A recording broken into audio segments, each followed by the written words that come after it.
Valsad rural પોલીસની ટીમે Gundlav bridge પાસેથી એક ઇકો સ્પોર્ટ કારમાંથી 26,400ના દારૂ સાથે એક મહિલા અને એક ઈસમને ઝડપી પાડ્યો।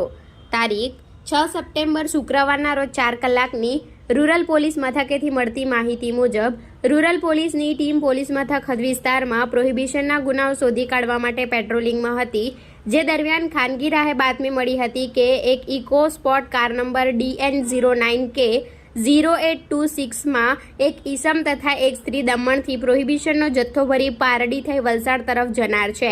જે બાતમીના આધારે રૂરલ પોલીસની ટીમે ગુંદલાવ બ્રિજ પાસે વોચ ગોઠવી કારને ઝડપી પાડી હતી। કારમાં તપાસ કરતા એક મહિલા અને ચાલક નજરે પડ્યા હતા।